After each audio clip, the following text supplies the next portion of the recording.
มันจะไปได้ใช่มือหันได้มือบ่คือหมูมือพอพาไปแล้วข่อยก็เลยมาส่งแล้วไหมไปซื้อขนมนะไปปะฮะขนมน้อยยาไปซักยาก็ว่าพับไปตลาดนะไอ้เพิ่นพับไปตลาดลูกเมื่อเพิ่นสิพับไปซักยาขนมน้อยบ่มีอยู่บ้านเฮาขนมวิตามินซีนะปะอ้าวน้ำอันหมอแพทย์บ้านแล้วมีหรือบ่มีปะจักยังไปถามเบิ่งปกติก็ต้องมีไว้อ้อยเล็กน้อยแล้วเพิ่นส่วนหลายเพิ่นบ่มีดอกไปบ่แม็กตีรถนี่ขึ้นไปนะไปฮะไปปะ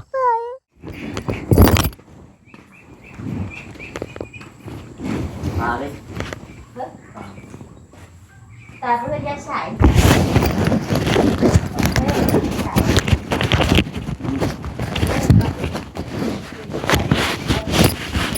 โดนว่าเรามาอย่าลืมกดติดตามเพื่อเป็นกำลังใจให้ผมด้วยนะครับทุกคนขอบคุณมากๆครับเปิดภาพขึ้นตอนแรกยามคำพี่น้องเอ้ยลูกบ่าวคำลาเพิ่นแอวเพิ่นแอบเพิ่นบ่สบายดีเด้อสบายดีลูกสบายดีกิป๊อดโต สบายดีเป็นจังได๋นะมุมแม่ให้เบิ่งมาวัดเบิ่งมาโอ้ยกี้เป็นหยังบาดนี่บ่สบายเพิ่นเป็นได้จักมื้อแล้วบ่คำละ2-3 มื้อกินยากับพุทธวานนี่ก็ลุดน้อยนึงกับมาก็ตื่นมาก็คืนอีกแอบบ่บาดนะแอบมื้อนี้วาดนี่ไปแอบโตข้าวได้กินอยู่บ่กินอยู่เขามันเป็นวัดนี่นะตกน้ำไปต้มน้ำไม่ใช่อาบน้ำเลยตกตะลุกนี่เลยน้องสะนี่เลยน้องชานี่แม่นอ๋อไปอาบลิ่นน้ำน้ำมูนะบ่บ่แล้วพ่อแล้วพาลงแล้วอาบน้ำวันนี้แต่โจมหมออ้ายไปลงน้ำหมอนะหมอน้อยหมอนึงนะลงแล้วลงบ่ลึกหมอนี่ก็จากลงน้ำบ่นะลงบ่ลึกแล้วบูทวิตว่าหมอได้ให้ลิ้นจิตว้อยๆลงเฮ้ยคิดชวดบ่ลึกกันเนี่ยปะมื้อนี้พังโกเอาหมอนั้นหมอนี่ย่างไว้โหลดลงอีกมื้อใดนะมื้อซื่นนั่นบัดเกือบเนาะแม่นเลยเป็นวัดบาดนะเป็นวัดบ่ได้ไอพร้อมบ่ไอพร้อมไอพร้อมแม่นทั้งวัดทั้งไอแล้วเนาะเป็นน้ำอากาศค่อยว่าเล็กน้อยเป็นทั่วทีปไปห้องหมอเต็มอยู่ในห้องหมอเห็นเล็กน้อยเป็นวัดเป็นไอนี่หลายคนเด้แล้วสิเฮ็ดจังได๋บาดนี่สิพาเพิ่นไปซักยาบ่ชักยาอยู่บ้านอ๋อในเฮือนในบ้านเหรอบ่แม่นเพิ่นเป็นแพทย์บ้านเนาะแม่นไปนี่ก็ได้ไปคอยสิพาไปนี่ครับไปบ่ นำบดมือป่ะบ่มืออีกเพิ่นจะไปได้ใช่มือหันได้มือบ่คือหมูมือพอพาไปแล้วข่อยก็เลยมาส่งแล้วไหมไปซื้อขนมนะไปบ่ฮะขนมน้อยยาไปซักยาก็ว่าพับไปตลาดนะไอ้เพิ่นพับไปตลาดลูกเมื่อเพิ่นสิพับไปซักยาขนมน้อยบ่มีอยู่บ้านเฮาขนมวิตามินซีนะปะอ้าวน้ำอันหมอแพทย์บ้านแล้วมีหรือบ่มีปะจักยังไปถามเบิ่งปกติก็ต้องมีไว้อ้อยเล็กน้อยแล้วเพิ่นส่วนหลายเพิ่นบ่มีดอกไปบ่แม็กตีรถนี่ขึ้นไปนะไปฮะไปปะไปซื้อขนมน้อยเนาะไปจ้ะไปใส่เสื้อกันโอ้ยบาดนี่น้องแม็กเลยชักยามาแล้วกินข้าวได้แม็กเอ้ยหรือบ่ชักบ่ซื้อขนมน้อยมาแล้วกินข้าวเด้อ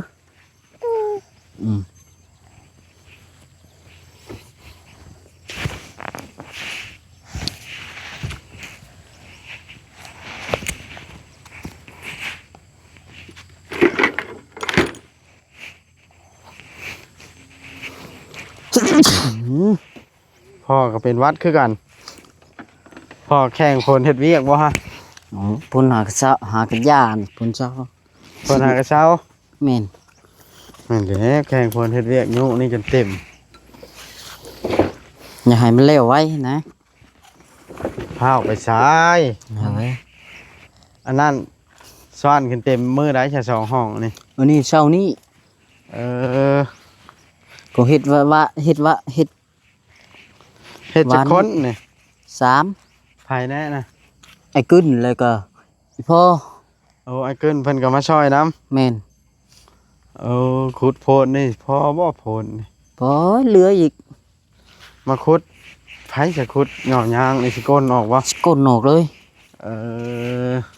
ก้นละจูดเนาะ แม่นก้นออกเลย มันก็โกนบ้านในข้างเฮือน กูน จ้ะ ก็สิได้ถมพี่ เลาะถมแล้วเนาะ แม่น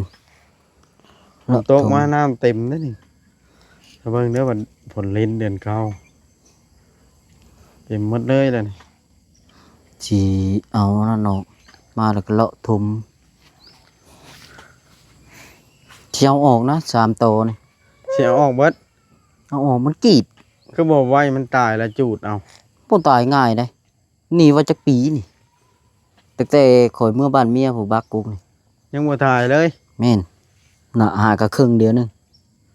10เมื่อมันเมียก็แตกเป็นวัยรุ่นครับเขาบัก สิเข้า10 ปีแล้วเด้ 10ปลาย หางยังบ่ตาย ยังบ่ตาย ยังดิบอยู่ห่างมันพันเบิ่นนะ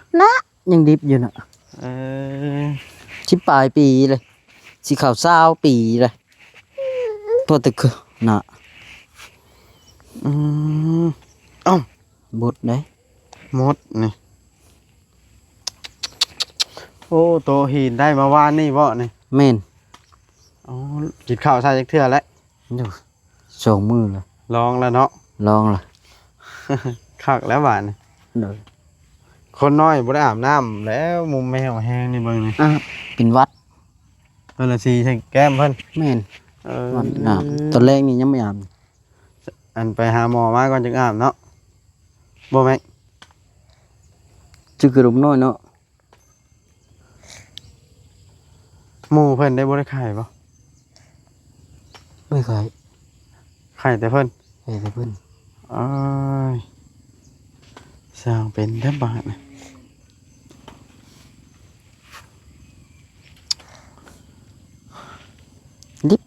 ลงไปอ้าวบอก ภายใน แต่ล แล้ว ง เพิ่นกินข้าวเนาะ แม่นกินข้าวดิบลงไปเลยกูกุมเอาโมนั่นขึ้นมาไปกุมเอาโมนี่อีก ลิฟต์น้ำข้างใน ลิบลงไปวอยลงจับโมนั่นบ่ทันได้วิทย์ซ้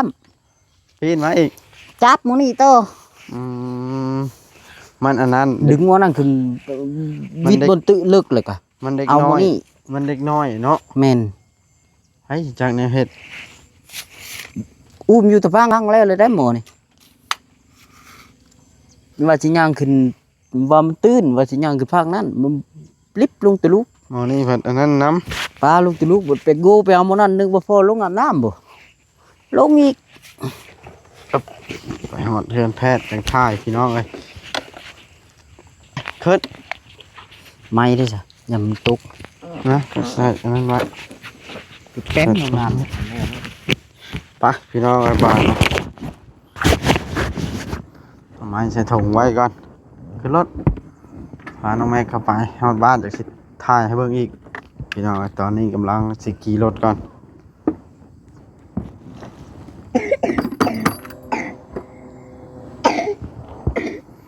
เลยเสื้อหาเลยเลย แม่นต่อทางก็ได้อ่ะอาจารย์กัน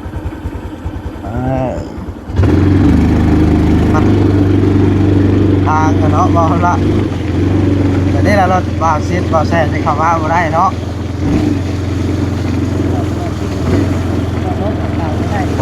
บ่กล้าเอามาเลยข่อยเด็กอ้าวมาจะใช้อ่ะนะ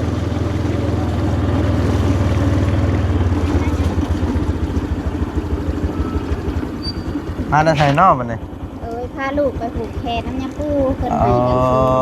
ไป อ กันสบายดี โอ้ย เอามาจะดุกชักยาบ่ลูก นี่พาเบาแม็กไปหาหมอ เออ เป็นหยังบ่สำบาย ไข่ ไข่ โอ้ยมีเฒ่ามันยังบ่หา ฮะไหนก็มันจะท มันตกไปนะปู่ ำเอาในบ้านเท่าละ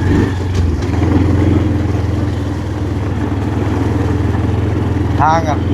ไปย่างมันย่างมาแต่พ่นเพราะนั่นก็ได้เอ่อ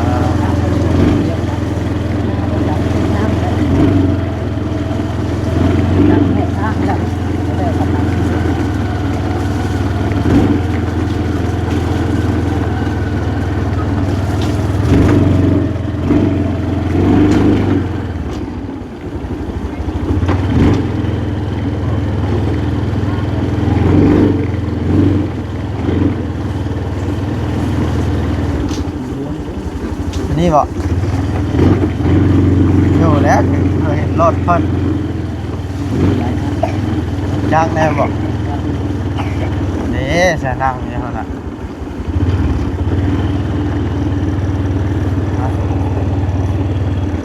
นี่เด็กหอดเรือนเพิ่นแล้ว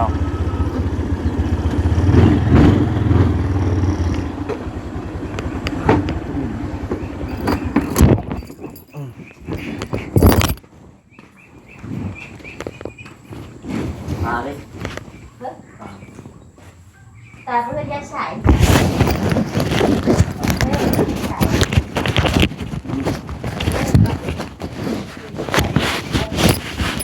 โดนบ่เรามา แล้วลงไปเลย เอา คำไปเลย เราลูกปลินเรื่องนี้นะ นี่ เป็นยัง สบาย กินยา บ่ลง กินแล้ว สักยาปลาร้าแล้วเนาะยาลดไข้ ยาแบบใดจะกินนะ นั่นไข่ มีไข่กับมันกลุ่มได้12 ปีพุ่นยากวดมาได้ต้องกินในฉลาดต้องกวดบ่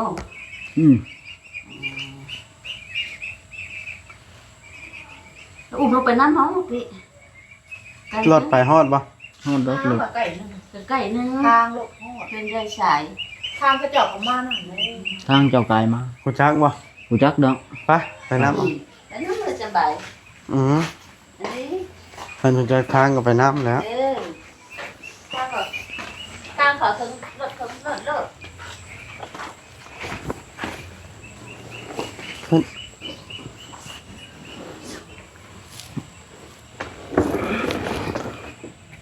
ทายไปจนฮอด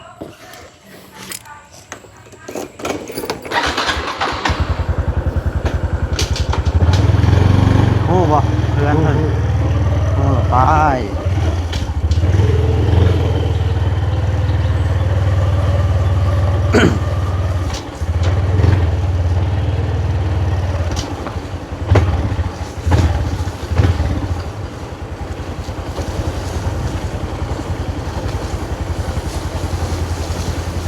และแยกโค้งปุ๊บ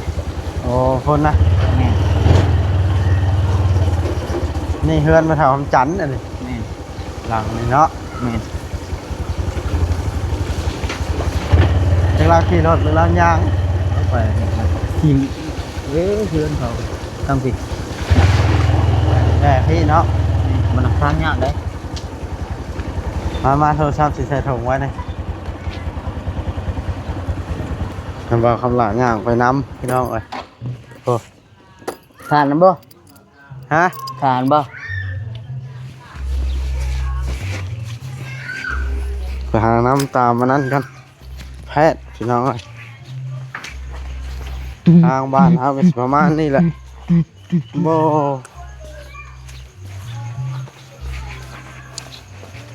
โอ้จอดรถไว้นี่เลย ตากับยายนะ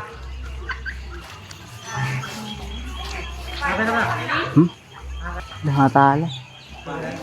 นี่ได้โอเคเค็มเขาก้นก่อนบ่สบายบ่สบาย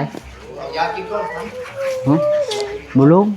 ไปซักใส่ซักพุ่น มา ซัก นำ พุ่ ละ น ยี่นี่เพิ่นก็มาเข้าห้องหมออยู่นี่เนาะ อืม มาเลยหลายคนเพิ่นมาเยี่ยมคนไข้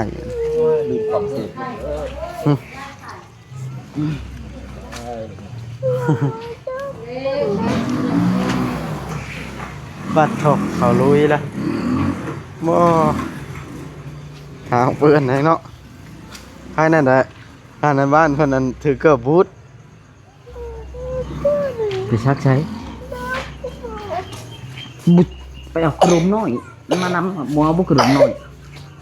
ลำบากเลยบะ เอาใช้อ่า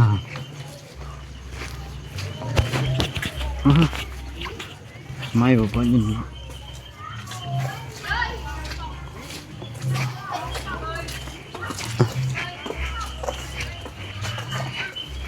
เป็นได้แม็ก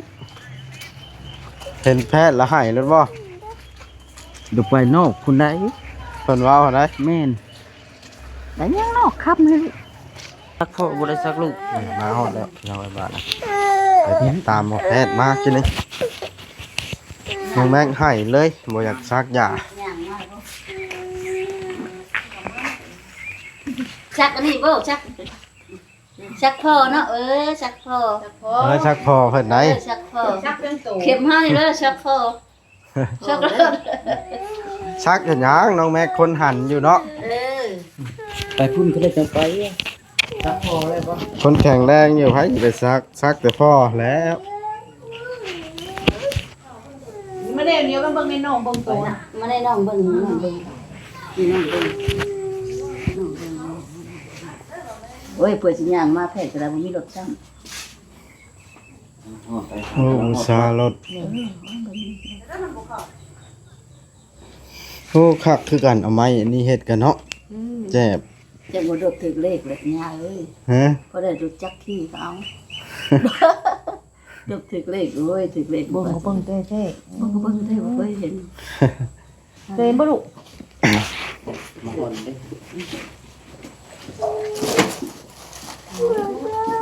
บ่ได้บ่ซักก็บ่ซักบ่ซักก็บ่ซักเจ้าก็บ่ซักเด้ซักพ่อโลด โอ้บ่ชัก พ่อก็บ่ซักซักข่อยเอง น้องเบิ่งตัว ซักในหมอนซักในหมอนเองนะก็ได้มาเบิ่งนะมาเบิ่งเด้อ นั่งเบิ่งนี่นั่งเบิ่ง อันน้องนั่งเบิ่งอันน้องนั่งเบิ่งอ้ายอันน้องนั่งเบิ่งน้องอ่ะ ย่าเอาเนี่ยเด้อ เพราะนั่นมันบ่ดอกจ้ามันน้องว่าหนังอย่าตีงไหมน้องอย่าตีงไหม มีน่ะ ไม่เบิ่งอ่ะ เบิ่งได้เบิ่งอ้ายน่ะ ใครได้จักมือแล้ว ลงไว้แล้วมันขอจ้า บ่มันเป็ดไข่วัดนี่มันอยากยืม แม่น ลูกข่อยยังยืม แม่ได้ลูกเขาจะแม่แต่จะคนแรกสองเอาอยู่สิได้ ที่บ้านหนูงิ้ว ก็เลยจะไปคำมาละมึงอ่ะจำนี่หรือพ่อลูก 10 ปีหมอกกนะ บอกว่าท่านหลักบอกว่าท่านน้องนี้ เอาแล้ว จะว่าท่านเอา เอาพุดแล้วเนาะบ่ว่า แม่น มีรุ่น บ่มีวัยรุ่น มันเองเด้อ ก็มีกุ้งมาเลยดีใจมาก ว้ยไปจังชั้นละถ้าค่อยก็ได้ บ่ได้เอง ได้เป็นมือพวกนี้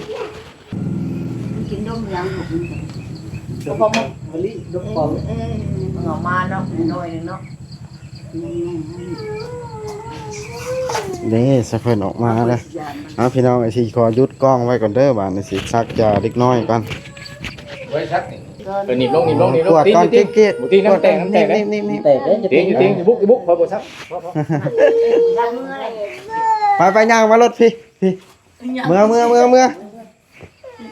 นี่ไปแล้วล่ะเมื่อบ่ต้องชักหรอก เบิ่งอีใจมาได้ นี่บ่เมื่อจะไปเลย ห้ามบ่เมื่อเราจะหายซะอยากไปสิได้กี่ บ่ตุชิดฟ้าไป มันว่าผมบ่ได้เอารถข่าวมายันข่าวบ่ได้ เข้าบ่ได้รถน้อยเข้าบ่ได้ อ้อ มีครูมาเลย นี่ปูมาแล้วปูเสิร์ฟมา มากินขนมน้อย อ๋อจักเข็ม ติดคู่เลย ฮะ ติดคู่เลย นี่ ว่าเราสินำซองวันเดียว เออ ว่าดอกมันยังเย็นบ่ ไปพูดเพิ่นยังนำคู่เลย อือแล้วแต่เคยดอกเนาะลุงเสิร์ชกลางเว้นนี่ถ้าเพิ่นบ่ได้แอบบ่ซะ แอบสั่งคนลิ้นน้ำพัดเดียวคนลิ้นแอบแน่ลูกแอบแน่มันก็ได้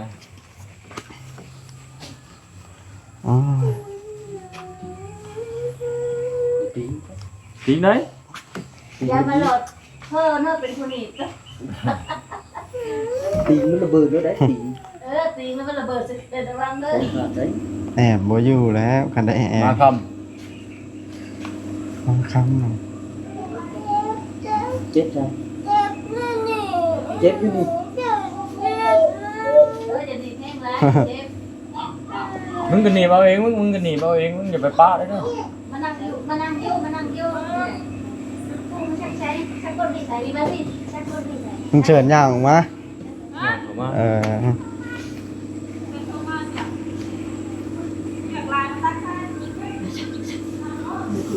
กวดกำลังกวดความร้อนพี่น้องเลยตอนนี้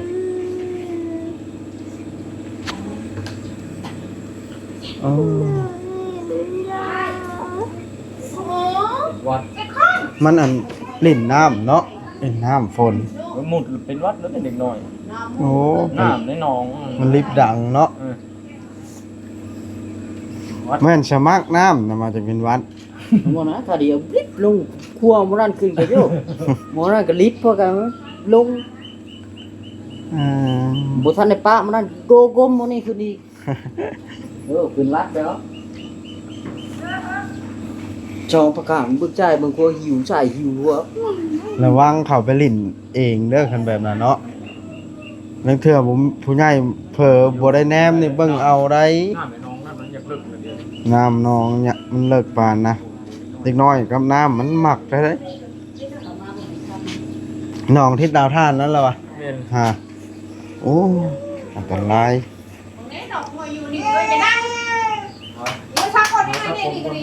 โดยไปตัดผมค่ำแท้ บ่ว่างเนาะเอาพี่น้องเอ้ยคลิปนี้ก็สิได้จบคลิปไว้ก่อนบัดชักยาชักอย่างแล้วเฮาสิถ่ายให้เบิ่งอีก EP ต่อไปพี่น้องเอ้ยโอเคเด้อพี่น้องเด้อเดี๋ยวแล้วสิเล่าให้ฟังว่าน้องแม็กสิเป็นเท่าใดเนาะในคลิปหน้าชักแล้วเฮาสิแล่นเขาส่งอยู่พุ่นพี่น้องเอ้ยอยู่เพื่อนว่าคำละ